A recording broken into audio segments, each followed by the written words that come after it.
आप सभी का मैं अपनी जीव विज्ञान की क्लास में अपनी तरफ से और सरप्राइज़ ऑनलाइन लर्निंग टीम की तरफ से स्वागत करता हूं। इसके पहले के चैप्टर में हम पढ़ चुके हैं कि पादप जगत में शैवालों की क्या विशेषताएं होती हैं, किस तरह के वास स्थान में पाए जाते हैं, उनकी शारीरिक संरचना किस तरह होती है, हरे पिंड की तरह होते हैं, थैलस स्ट्रक्चर होता है और वह जलीय वातावरण में पाए जाते हैं और उनमें जड़ तना पत्ती का विभाजन नहीं होता है और साथ ही उनमें जो लैंगिक जनन की क्रिया होती है उसके बारे में भी हमने बात की है। और उसके बाद दूसरे चैप्टर शैवाल कितने प्रकार के होते हैं, तो उसमें 3 प्रकार के शैवालों के बारे में चर्चा की गई है अभी तक, क्लोरोफाइसी और फियोफाइसी, रोडोफाइसी। और तीनों तरह के शैवालों की क्या विशेषताएं होती हैं यह भी बताया गया है। क्लोरोफाइसी में पिगमेंट किस तरह होते हैं, रोडोफाइसी के पिगमेंट किस तरह के होते हैं, कौन सा पिगमेंट होता है जिसके कारण वह लाल रंग के होते हैं। फियोफाइसी में बात की गई थी कि कौन सा पिगमेंट है फ्यूकोजैंथिन जिसके कारण वह भूरे रंग के शैवाल होते हैं। उनकी जो भोज्य पदार्थ जिन्हें वह संचित करते हैं वह भी अलग अलग होते हैं तीनों तरह के ग्रुप समूहों में। तो यह सारी बातें हो गई हैं। और साथ ही जो ब्रायोफाइट्स होते हैं वह क्या होते हैं, उन्हें पादप जगत का उभयचर क्यों कहते हैं, उनमें जो लैंगिक अंग होते हैं वह किस तरह होते हैं, युग्मकोद्भिद या गैमेटोफाइट का स्ट्रक्चर किस तरह होता है। मुख्य पौधा ब्रायोफाइट्स में युग्मकोद्भिद होता है और उसके ऊपर जो स्पोरोफाइट या बीजाणुद्भिद अवस्था विकसित होती है वह उसी गैमेटोफाइट स्टेज पर जो है डिपेंडेंट होती है। यह सारी बातें हम अब तक के लेसन में पढ़ चुके हैं। ब्रायोफाइट में 2 तरह के ब्रायोफाइट्स हमने पढ़े थे, लीवरवर्ट और मासेस। लीवरवर्ट जहाँ जो नाम है इनका लीवरवर्ट, उसी के अनुसार इनकी संरचना भी होती है, इनके थैलस की संरचना होती है। और जो मॉस होते हैं उनमें स्पोर के जर्मिनेशन से एक प्रोटोनिमा लाइक स्ट्रक्चर डेवलप होता है। वह प्रोटोनिमा लाइक स्ट्रक्चर बाद में उसमें जो पार्श्वीय बड्स होती हैं, कलियां होती हैं, उनसे एक इरेक्ट स्टेम को डेवलप करता है जिस पे स्पाइरल क्रम में, सर्पिल क्रम में पत्तियां लगी हुई होती हैं। यह सारी बातें अभी तक की जा चुकी हैं और आज के लेसन में हम अगले वर्ग के बारे में पढ़ेंगे, टेरिडोफाइट्स। टेरिडोफाइट्स क्या होते हैं, किस तरह के वातावरण में पाए जाते हैं और उनकी क्या विशेषताएं होती हैं, उन्हें क्यों एक अलग समूह में टेरिडोफाइटा में क्यों रखा गया, किन विशेषताओं के कारण, यह सारी बातें इस चैप्टर में होनी है। मैं हूं आपका बायोलॉजी शिक्षक SN वर्मा और चलिए शुरू करते हैं आज का अपना टॉपिक। टेरिडोफाइटा में बात की जाए तो विकासीय दृष्टि से सबसे पहले जो स्थल पर उगने वाले पौधे यही हैं, ऐसे स्थलीय पौधे जिनमें कि संवहन ऊतक 2 तरह का होता है, एक होता है जाइलम तथा दूसरा होता है फ्लोएम। तो विकासीय दृष्टि से अगर हम बात करें तो विकासीय दृष्टि से स्थल पर उगने वाले वह पौधे जिनमें कि यह संवहन ऊतक पाया जाता है, यह सबसे पहले पौधे होते हैं। उगते तो ब्रायोफाइट्स भी जो है वह स्थल पर हैं, लेकिन उनमें संवहन ऊतक का विकास नहीं होता है, अर्थात जाइलम और फ्लोएम नहीं पाए जाते हैं। लेकिन टेरिडोफाइट्स ऐसे पौधे हैं, स्थल पर उगने वाले ऐसे पहले पौधे हैं जिनमें जाइलम तथा फ्लोएम पाया जाता है। यह इनकी प्रमुख विशेषता है। दूसरी बात, अगर हम जीवाश्मीय रिकॉर्ड की बात करें तो जीवाश्मीय रिकॉर्ड देखने पे यह पता चलता है कि टेरिडोफाइट्स जो हैं वह लगभग 350 मिलियन वर्ष पूर्व एक प्रभावी वनस्पति थे और उनमें आज के समय में, चूँकि तने उतने विकसित नहीं दिखते हैं, लेकिन उस समय उनमें तने भी काफ़ी विकसित अवस्था में थे और पूरी पृथ्वी पर वह छाए हुए थे टेरिडोफाइट्स। तो हर तरह की वनस्पति का, हर तरह के जंतु का अपना एक काल होता है। तो 350 मिलियन वर्ष पूर्व टेरिडोफाइट्स का काल था, उस समय यह प्रभावी वनस्पति के रूप में पाए जाते थे।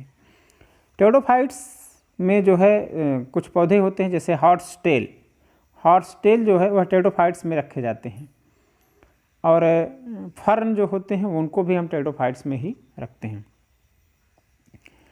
टेरिडोफाइट्स ठंडे, गीले, छायादार स्थानों पर उगते हैं कुछ ऐसे भी टेरिडोफाइट्स होते हैं जो कि रेतीली मिट्टी में भी अच्छी तरह से उगने में सक्षम होते हैं, इसलिए इनका वासस्थान वह काफ़ी विविधतापूर्ण होता है। टेरिडोफाइट्स मुख्य रूप से आज के समय में जो हम देखते हैं उनका मुख्य जो कार्य है वह सजावट का है। जो आर्थिक रूप से उनकी गतिविधि होती है वह होती है सजावट के कार्यों में इनका अधिक से अधिक उपयोग होता है। यह सजावटी पौधे के रूप में ही आजकल उगाए जाते हैं और सजावट के लिए ही इनका उपयोग किया जाता है, तो ऑर्नामेंटल प्लांट्स के रूप में जाने जाते हैं। टेरिडोफाइट्स में जो मुख्य पौधा होता है, जैसे हमने ब्रायोफाइट्स में देखा था कि जो मुख्य पौधा होता है वह प्रभावी अवस्था गैमेटोफाइटिक पौधा होता है, मतलब वह प्लांट बॉडी जो हम देखते हैं ब्रायोफाइट्स में वह गैमेटोफाइट प्लांट बॉडी होती है। लेकिन उसके अपोजिट टेरिडोफाइट्स जो होते हैं उनका जो मुख्य पादप काय होता है, मुख्य पौधा जो हम जिसको ऑब्जर्व करते हैं वह स्पोरोफाइटिक होता है। आपके दिमाग में स्पोरोफाइट और गैमेटोफाइट का कॉन्सेप्ट अगर नहीं सेट हो रहा है तो उसको हमसे कमेंट करके क्लियर कर लेंगे। यह बात दिमाग में ज़रूर सेट होनी चाहिए कि यह स्पोरोफाइट क्या है और गैमेटोफाइट क्या है। बगैर इसको दिमाग में सेट किए यह कोई भी क्लासिफिकेशन जो हम समझ रहे हैं, या कह सकते हैं कि जो आप पूरे बॉटनी की बात करें तो बॉटनी में जब क्लासिफिकेशन जो समझाया जाता है उसमें अगर आप स्पोरोफाइट और गैमेटोफाइट अच्छे से नहीं समझते हैं कि स्पोरोफाइटिक क्या होता है और गैमेटोफाइट क्या होता है, तो आप बेहतर तरीके से क्लासिफिकेशन को ना तो समझ पाएंगे और ना ही इसका कॉन्सेप्ट आपको क्लियर होगा। तो बार बार हम स्पोरोफाइट गैमेटोफाइट की बात कर रहे हैं, तो स्पोरोफाइट की क्या विशेषताएं होती हैं, गैमेटोफाइट की क्या विशेषताएं होती हैं। अगर आपको नहीं आता है तो निश्चित रूप से बेहिचक हमसे कमेंट करके उसको क्लियर करें और आगे की चीज़ें जिससे आपको समझने में आसानी हो सके। तो बात करते हैं टेरिडोफाइट्स में जो मुख्य पौधा होता है वो स्पोरोफाइट होता है, जिसमें वास्तविक रूप से जड़, तना और पत्तियां पाई जाती हैं। इनमें सुस्पष्ट संवहन ऊतक भी पाया जाता है टेरिडोफाइट्स की जड़, तना और पत्तियों में। मुख्य पौधा चूँकि स्पोरोफाइट होता है तो वह द्विगुणित होगा, और इसके पहले जो हमने पढ़ा था ब्रायोफाइट्स में जो मुख्य पौधा होता था वो गैमेटोफाइट होता था, उसमें कोई संवहन ऊतक भी नहीं पाया जाता है। तो टेरिडोफाइट्स और ब्रायोफाइट्स में डिफरेंसेस हैं कि ये दोनों में वह ब्रायोफाइट्स मुख्य पौधा गैमेटोफाइटिक होता है, लेकिन टेरिडोफाइट्स का मुख्य पौधा वो स्पोरोफाइटिक प्लांट होता है, और उसमें जड़, तना, पत्तियाँ स्पष्ट नहीं होती हैं, रूट लाइक, स्टेम लाइक और लीफ लाइक स्ट्रक्चर पाए जाते हैं, जबकि यहाँ पे रियल रूट, स्टेम और लीफ पाई जाती हैं टेरिडोफाइट्स में, जिनमें क्लियर जो है वह संवहन ऊतक पाया जाता है। तो यह स्ट्रक्चर होता है टेरिडोफाइट्स का इंटरनल। टेरिडोफाइट्स में दो प्रकार की पत्तियां हम पाते हैं। एक को कहते हैं लघु पर्ण, जैसा कि स्लेजनेला में पाया जाता है, तथा दूसरा होता है बृहत पर्ण, जो कि फर्नों में हमें देखने को मिलता है। लघु पर्ण और बृहत पर्ण क्या होते हैं? छोटी पत्तियों को लघु पर्ण कहते हैं, बड़ी पत्तियों को बृहत पर्ण कहते हैं। तो कुछ फर्न टेरिडोफाइट्स ऐसे होते हैं जिनमें छोटी पत्तियां पाई जाती हैं, उनका उदाहरण है स्लेजनेला, और कुछ ऐसे फर्न होते हैं जिनमें बड़ी बड़ी विकसित पत्तियां पाई जाती हैं, उन्हें बृहत पर्ण कहते हैं, या इसका उदाहरण है फर्न। स्पोरोफाइट में जो स्पोरेंजिया बनते हैं, स्पोरोफाइट प्लांट में टेरिडोफाइट के जो स्पोरेंजिया बनते हैं वह इन्हीं पत्तियों की तरह की संरचनाएं कुछ होती हैं जिन्हें हम बीजाणु पर्ण या स्पोरोफिल कहते हैं, उस पर लगे हुए होते हैं। मतलब स्पोरोफाइटिक जो प्लांट होता है टेरिडोफाइट्स में, उसमें ये जो पत्ती की तरह की संरचनाएं होती हैं लघु पर्ण और बृहत पर्ण, उन्हीं में से कुछ उसी तरह की पत्तियों पर स्पोरेंजिया, बीजाणुधानी मतलब जिनमें बीजाणु बनता है, उन्हें हम बीजाणुधानी या इंग्लिश में स्पोरेंजिया कहते हैं। यह स्पोरेंजिया इन्हीं स्पोरोफिल पर ही लगे हुए हमें मिलते हैं। और कुछ ऐसे टेरिडोफाइट्स होते हैं जिनमें यह जो स्पोरोफिल होता है वह पूरा कंडेंस हो जाता है और कंडेंस होकर के एक अलग रचना का निर्माण करता है जो कि उस पौधे से अलग दिखाई देता है। होता है स्पोरोफिल का ही वो भाग, लेकिन चूंकि ज़्यादा कंडेंस हो जाता है इसलिए वह पूरे पौधे से अलग दिखने लगता है और इन कंडेंस पोर्शन में वही स्पोरेंजिया लगे हुए होते हैं। यह जो अलग सा स्ट्रक्चर बनता है स्पोरेंजिया, इसको हम शंकु कहते हैं या कोन या स्ट्रोबिलस कहते हैं टेरोफाइट्स में। इसका उदाहरण जो जिनमें कोन और स्ट्रोबिलस हमें दिखाई देता है उनका उदाहरण जो है स्लेजनेला है और इक्विसीटम है। फिगर के माध्यम से देख लिया जाए कि कोन क्या होता है। यह होता है आपका स्ट्रोबिलस, यह बीजाणुपर्ण ही होता है, बस स्ट्रक्चर इसका थोड़ा सा डिफर होता है, थोड़ा कंडेंस होता है। और यह आपका इक्विसीटम का पौधा है, इसमें हमें अलग से बीजाणुपर्ण स्ट्रोबिलस बना हुआ दिखाई दे रहा है। और पौधों की फिगर्स भी देख लेने जरूरी हैं। ये आपका स्लेजनेला है, जिससे इसके बारे में बात की जाए तो क्लियर होता रहे कि क्या है। आपका यह स्लेजनेला है और इसमें यह इक्विसीटम है और यह जो है आपका फर्न है और यह साल्विनिया है। तो यह पौधे हैं जो कि होते हैं। और इसके अलावा जो कुछ टेरिडोफाइट्स होते हैं उनमें या सघन होकर हम बात कर रहे थे कि कोन स्ट्रोबिलस बना लेते हैं, उसका उदाहरण वही स्लेजनेला अभी दिखाया हमने आपको, इक्विसीटम यह होते हैं। स्पोरेंजिया में जो स्पोर मदर सेल होता है उसमें जब मियोसिस होता है तो मियोसिस के कारण स्पोर या बीजाणु बनते हैं।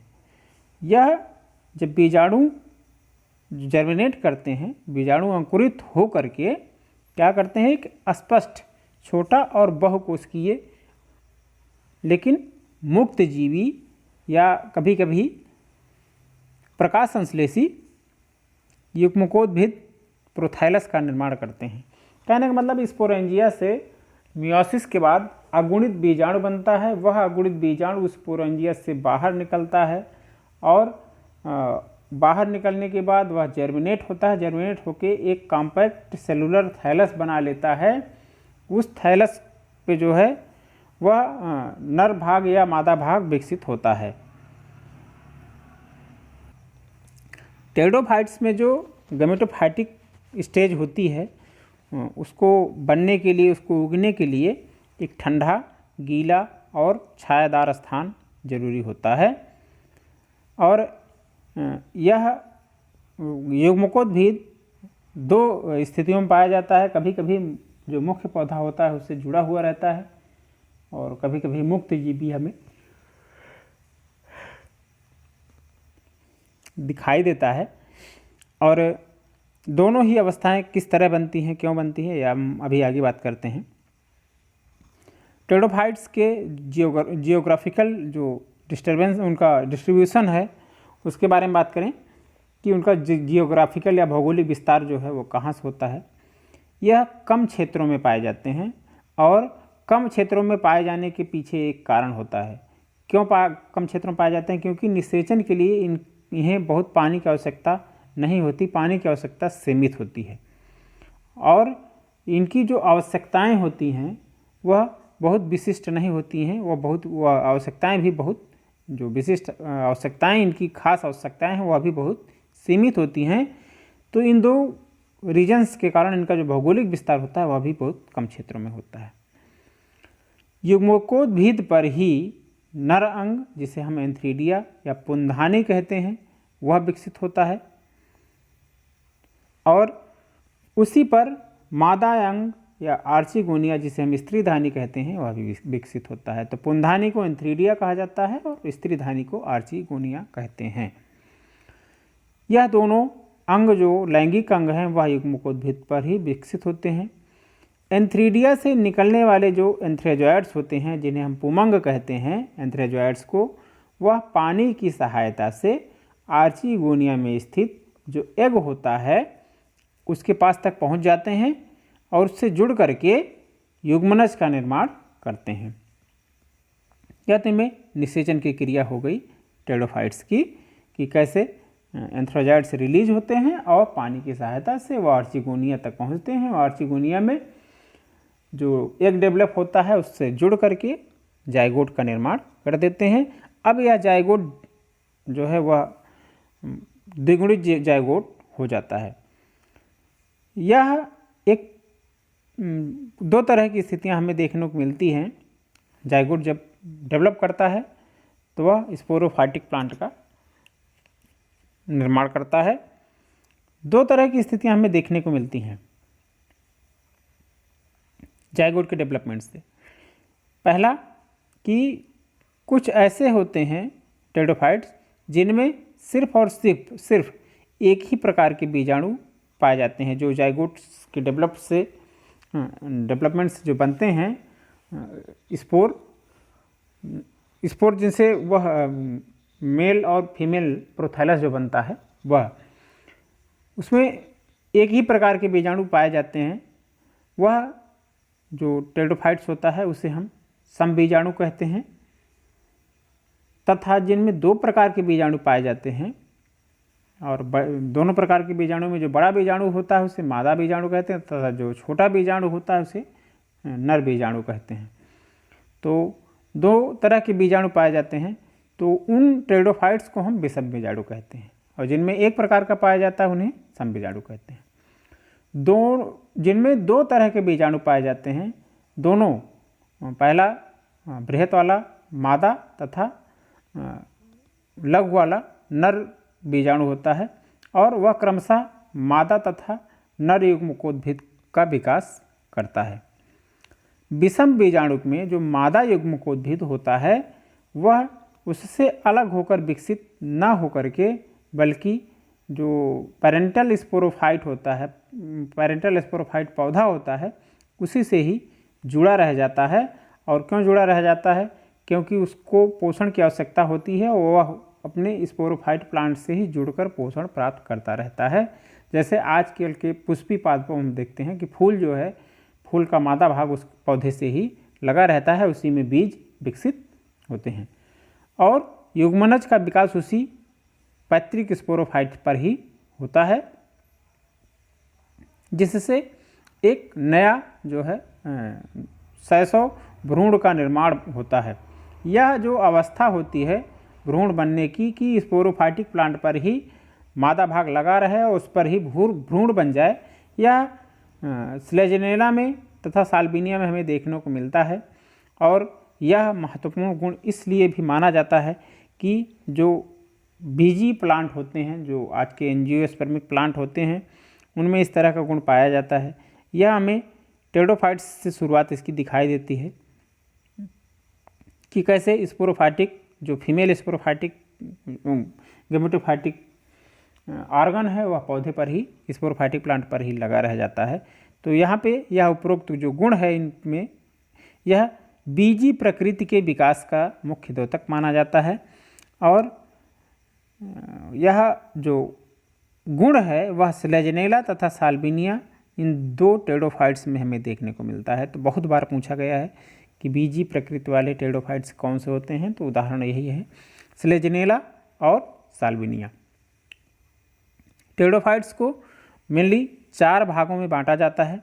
एक होता है साइलोप्सिडा, जिसका एग्जाम्पल है साइलोटम।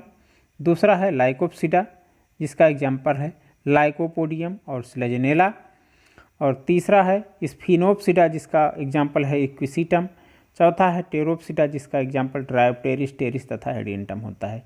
लेकिन यह ध्यान रखना है कि यह सब होमोस्पोरस होते हैं, मतलब समबीजाणुक होते हैं, और स्लेजनेला और साल्विनिया जो हैं वह हेट्रोस्पोरस होते हैं, विषम बीजाणुक होते हैं। तो यह आज का लेसन था। आज का लेसन टेरिडोफाइट्स से रिलेटेड था, जिसमें हमने इनका जो भौगोलिक विस्तार है, कैसे कौन कौन से तरह के वातावरण पाए जाते हैं, इनकी शारीरिक संरचना किस तरह होती है, और लैंगिक अंग किस तरह स्पोरोफिल पर लगे हुए होते हैं, और वह स्पोरोफिल किस तरह कॉम्पैक्ट कोन बनाते हैं, ये सारी बातें पढ़ी हैं इसमें। और एंथ्रोजाइट्स कैसे डेवलप होते हैं, कैसे जो है वह सीड हैबिटेट की तरफ डेवलपमेंट होता है टेरिडोफाइट्स में, स्लेजनेला और साल्विनिया में। सारी बातें इसमें पढ़ी गई। कुछ फिगर्स हैं इनसे रिलेटेड, उनको देख लिया जाए कि वो फिगर्स क्या हैं। फिगर्स जो हैं वह आपका है, पहला यह जो फिगर है यह है आपका स्लेजनेला, जिसको संजीवनी के नाम से भी जानते हैं। इसमें आप देख सकते हैं कैसे क्रीपिंग जो है वह स्टेम पाया गया है और इस पर स्पाइरल जो है क्रम में वह लीफ लगी हैं और यह जो लीफ हैं वह लघु बीजाणुपर्ण होती हैं, छोटी छोटी पत्तियां होती हैं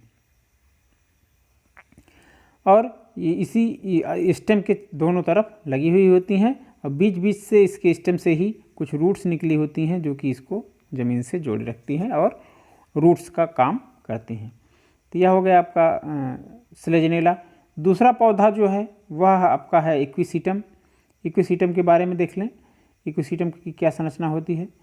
इक्विसीटम में जो है ऊपर स्ट्रोबिलस, इस पर बात की गई कि कॉम्पैक्ट कौन होता है, जो कि मादा और नर दोनों भाग इसमें स्पोरोफिल में पाए जाते हैं। स्पोरोफिल का कॉम्पैक्ट स्ट्रक्चर जो होता है वह स्ट्रोबिलस कहलाता है और नोड तथा इंटरनोड्स पाए जाते हैं। इसी नोड पे जो है वह लीव्स और स्मॉल ब्रांचेज लगी हुई होती हैं और राइजोम नीचे होता है जिससे यह इरेक्ट ब्रांच निकली होती है या कंद जैसी संरचना नीचे रहती है जिसमें रूट्स निकली होती हैं।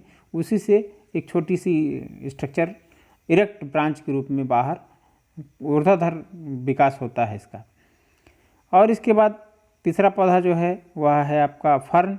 फर्न में आप पत्तियां देख सकते हैं, यहाँ पे बड़ी जो है बीजाणु पर्ण देखने को मिलेंगे, लघु पर्ण।